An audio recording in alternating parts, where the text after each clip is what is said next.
Hello दोस्तों, प्रतिमा GS academy पे आप सभी का स्वागत है। दोस्तों, राष्ट्रपति से संबंधित जो आर्टिकल थे वो मैंने बता दिया था, यानी कि महाभियोग तक मैंने बता दिया था। आज हमें बताना है कि राष्ट्रपति की शक्तियां क्या क्या हैं। तो साथियों, राष्ट्रपति के एक है कार्यकारी शक्ति,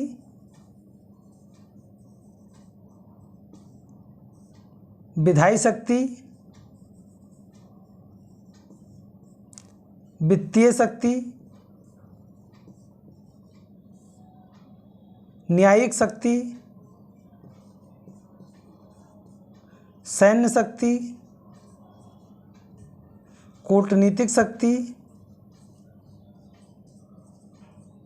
और आपातकालीन शक्ति।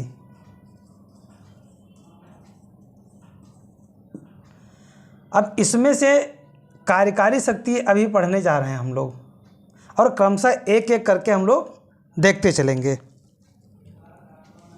तो साथियों, कार्यकारी शक्ति में शासन संबंधी सभी कार्य राष्ट्रपति के नाम से होंगे। मैंने आप लोगों को बताया था कि राष्ट्रपति के नाम से ही, चाहे वो देश में हो चाहे वो विदेश में कार्य किया जाएगा, वो राष्ट्रपति के नाम से ही किया जाएगा, क्योंकि वह राष्ट्र का प्रमुख होता है और राष्ट्र का प्रमुख यानी मुखिया होने के नाते उसी के नाम से सारे कार्य किए जाएंगे। यानी कि शासन संबंधी जितने कार्य हैं वो राष्ट्रपति के नाम से किए जाएंगे, राष्ट्रपति के नाम से किए जाएंगे। राष्ट्रपति उन नियमों को बना सकता है जिस पर केंद्र सरकार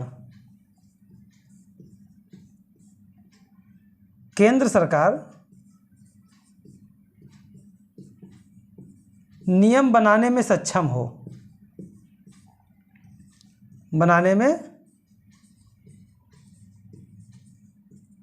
हो। अगला पॉइंट है कि प्रधानमंत्री की नियुक्ति, देखिए राष्ट्रपति के द्वारा ही प्रधानमंत्री की नियुक्ति की जाती है। प्रधानमंत्री की नियुक्ति की जाती है।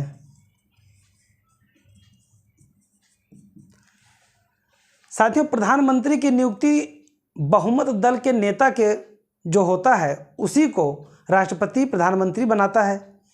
तो प्रधानमंत्री की नियुक्ति राष्ट्रपति करता है, लेकिन अन्य मंत्रियों की नियुक्ति, चाहे वो कैबिनेट हो, उप हो या राज्य हो, कि मंत्रियों की नियुक्ति प्रधानमंत्री के परामर्श के अनुसार करता है। यानी कि प्रधानमंत्री और मंत्रियों की नियुक्ति भी राष्ट्रपति के द्वारा ही किया जाता है।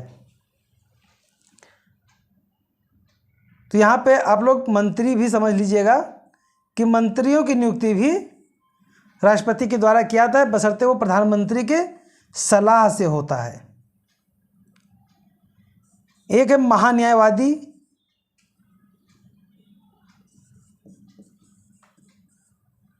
महान्यायवादी की नियुक्ति भी राष्ट्रपति करता है। महान्यायवादी आप विधिवत तरीके से आगे पढ़ेंगे, अनुच्छेद 76 इन्हीं से संबंधित है, और महान्यायवादी ही राज्य का प्रथम विधिक अधिकारी होता है। तो इनके बारे में विधिवत हम पढ़ाएंगे अभी आगे। बाकी कंप्ट्रोलर एंड एडिटर जनरल यानी महानिरीक्षक, कैग जिसे बोलते हैं, comptroller and editor of journal, तथा राज्यपाल की नियुक्ति अलग अलग राज्यों में राज्यपाल की नियुक्ति भी राष्ट्रपति करता है, और संघ लोक सेवा आयोग यूपीएससी के अध्यक्ष एवं उनके सदस्यों की नियुक्ति भी राष्ट्रपति करता है। दोस्तों, वित्त आयोग के वित्त आयोग के अध्यक्ष और उनके सदस्यों की नियुक्ति, SC/ST आयोग के अध्यक्ष एवं उनके सदस्यों की नियुक्ति, OBC आयोग के अध्यक्ष एवं उनके सदस्यों की नियुक्ति। तो जितने प्रकार के बोर्ड हैं उनके अध्यक्ष एवं सदस्यों की नियुक्ति राष्ट्रपति के द्वारा किया जाता है। सदस्यों की नियुक्ति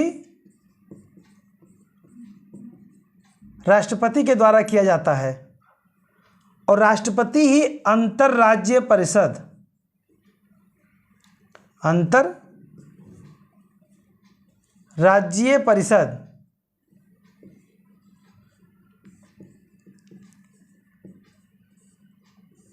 परिषद का गठन भी करवाता है और इनके अध्यक्ष की नियुक्ति भी करता है। अध्यक्ष की नियुक्ति भी करता है। तो दोस्तों, कार्यकारी शक्तियों में राष्ट्रपति से संबंधित यही है कि अध्यक्षों का नियुक्ति करना, आयोग के अध्यक्षों का सदस्यों का नियुक्ति करना, प्रधानमंत्री की नियुक्ति करना, यानी नियुक्ति से संबंधित जितने भी कार्यप्रणाली हैं वह राष्ट्रपति करता है, जो उसके कार्यकारी शक्ति के अधीन आता है।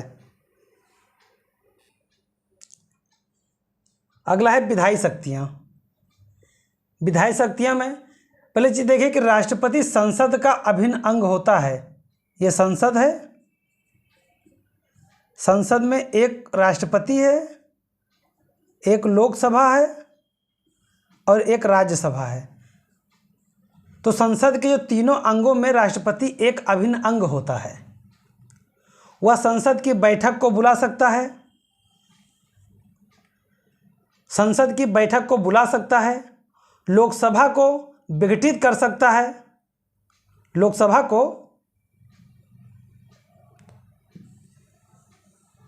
विघटित कर सकता है और संयुक्त अधिवेशन आहूत कर सकता है।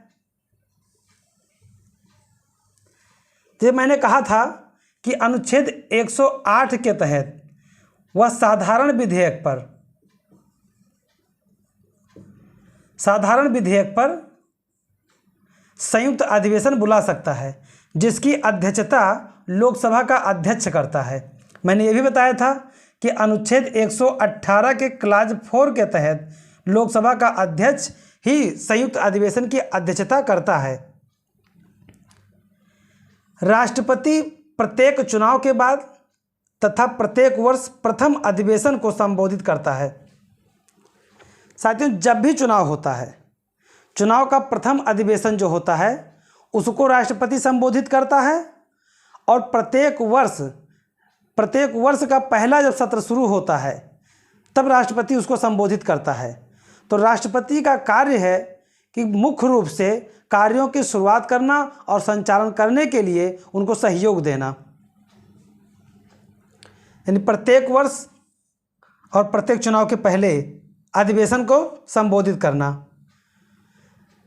लोकसभा का अध्यक्ष या उपाध्यक्ष, साथियों, लोकसभा का जब अध्यक्ष या उपाध्यक्ष जब दोनों उपस्थित ना हो और लोकसभा की अध्यक्षता करने के लिए सत्र प्रारंभ हो रहा हो, तो ऐसी स्थिति में राष्ट्रपति की जिम्मेदारी बढ़ जाती है और वह लोकसभा के किसी सदस्य को अध्यक्षता सौंप सकता है।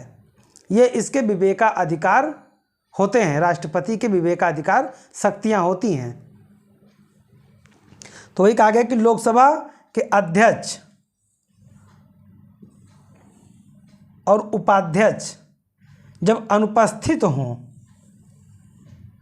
तो लोकसभा के किसी भी सदस्य को अध्यक्ष बना सकता है। साथ ही साहित्य, विज्ञान, कला, समाज सेवा एवं खेल,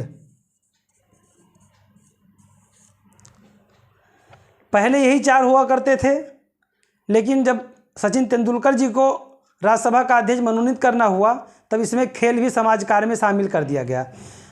होता है सामाजिक सेवा में ही है, लेकिन समाज कार्य में सचिन तेंदुलकर को शामिल करके और उन्हें भी राज्यसभा के लिए मनोनीत किया गया था। तो राष्ट्रपति का राज्यसभा में 12 सदस्यों का मनोनयन करना भी इसमें शामिल है, मनोनीत कर सकता है। अब राष्ट्रपति, और यही मैंने कहा था कि राष्ट्रपति के चुनाव में जो मनोनीत सदस्य भाग नहीं लेते हैं, तो यही सदस्य हैं जिन्हें राष्ट्रपति मनोनीत करता है।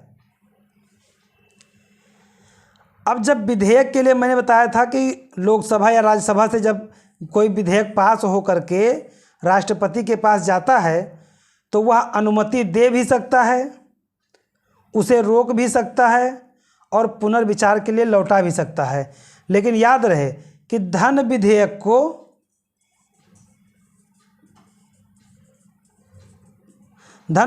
को पुनर्विचार के लिए नहीं लौटाया जा सकता, पुनर्विचार के लिए नहीं लौटाया जा सकता। विधेयक को पुनर्विचार के लिए लौटाया नहीं जा सकता है। और यहाँ पे याद रहे कि जब भी राष्ट्रपति के पास में इतना अधिकार है कि अगर कोई भी विधेयक जाता है तो या तो पहली बार में अनुमति दे दे, और दूसरी बात ये होता है कि उसे रोक ले तो उसका अधिकार होता है जेबी वीटो। लेकिन तीसरा जो पुनर्विचार की बात है, तो ये समझिए कि 42वां संविधान संशोधन अधिनियम 1976 के तहत ये अधिकार उनसे छीन लिया गया था। और एक शब्द जो है इंदिरा गांधी गवर्नमेंट था, उन्होंने जब संशोधन किया तो ये बताया कि राष्ट्रपति के पास अगर कोई भी विधेयक जाता है तो उसे अनुमति देना होगा। याद रहे, शब्द का प्रयोग किया गया था, होगा।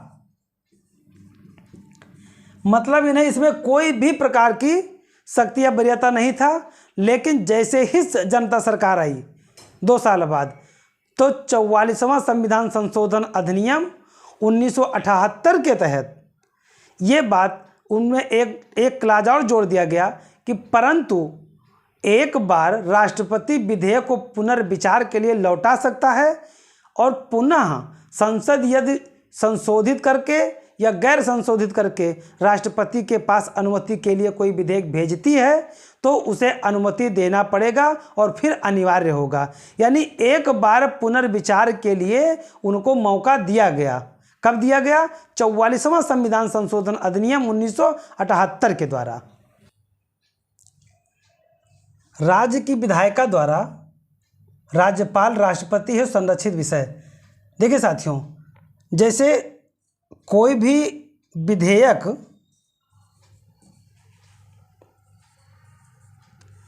जब राष्ट्रपति के पास अनुमति के लिए जाता है संसद का, तो राष्ट्रपति उसे अनुमति दे भी सकता है, अनुमति रोक सकता है, पुनर्विचार के लिए लौटा सकता है। लेकिन अगर किसी राज्य में ऐसा कोई नियम बन रहा हो जिसे राज्यपाल के समझ में ना आ रहा हो कि अनुमति देना चाहिए या नहीं देना चाहिए, तो अनुच्छेद 200 के तहत राज्यपाल उसे राष्ट्रपति के लिए संरक्षित रख सकता है। और जब राष्ट्रपति के पास वो अनुमति के लिए जाएगा तब राष्ट्रपति वहाँ पे 3 तरह से कार्य कर सकता है।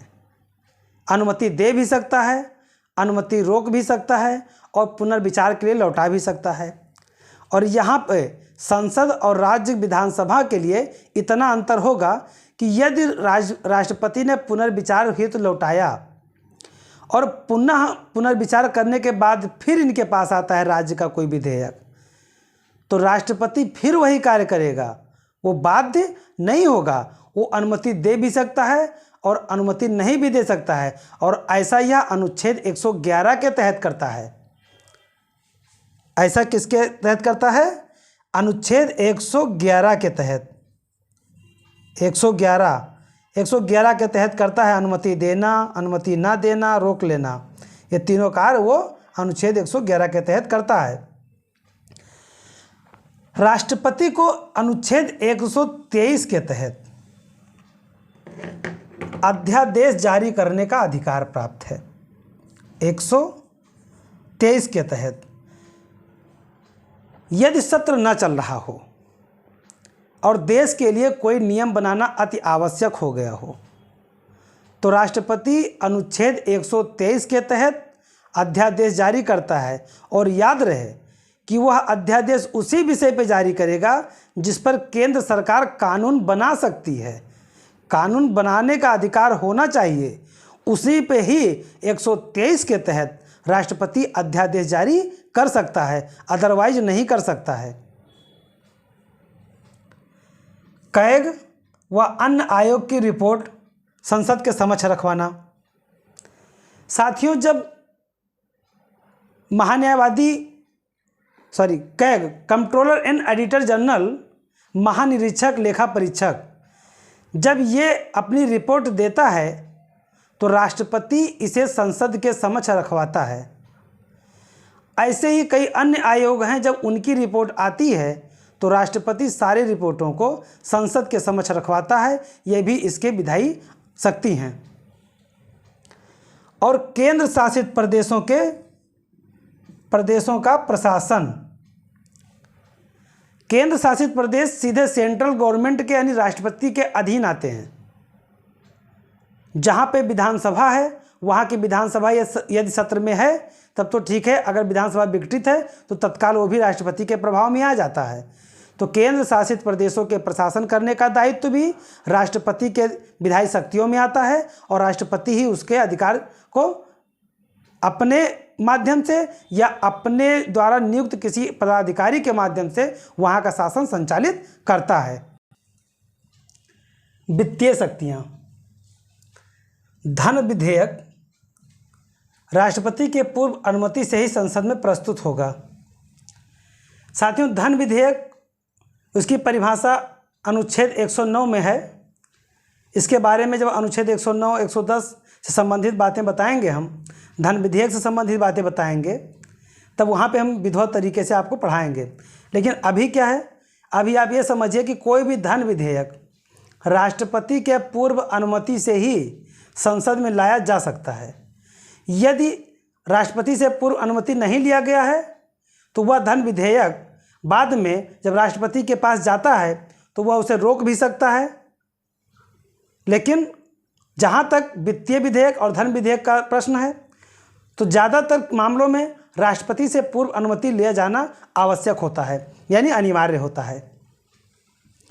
तो धन विधेयक राष्ट्रपति के पूर्व अनुमति से ही संसद में प्रस्तुत किया जाएगा। आगे है अनुच्छेद 112 में कहा गया है वार्षिक वित्तीय विवरण।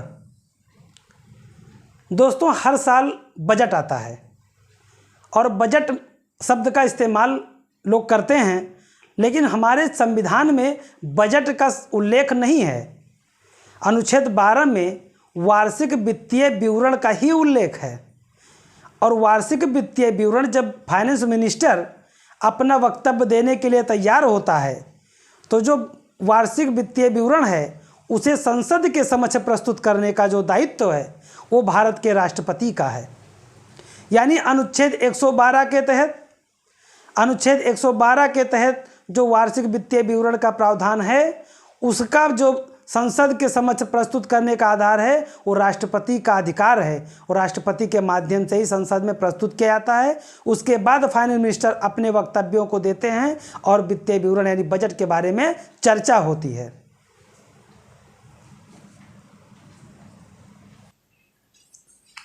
साथियों, अनुदान की कोई भी मांग उसकी सिफारिश के बिना नहीं की जा सकती, यानी राष्ट्रपति के सिफारिश से ही अनुदान के लिए, जैसे राज्य अनुदान मांगता है, कोई और भी कार्य के लिए अनुदान लिया जाता है तो उसके लिए राष्ट्रपति की पूर्व अनुमति आवश्यक होता है।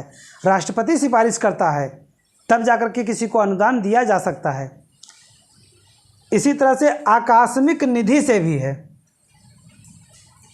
आकस्मिक निधि से अगर कोई अग्रिम भुगतान के लिए पैसा मांगा जाता है, जैसे बजट के लिए दिया गया पैसा, लेकिन जितना पैसा दिया गया वो ख़त्म हो गया, अब उसे अग्रिम कुछ पैसा चाहिए क्योंकि बजट तो आएगा कुछ दिन बाद।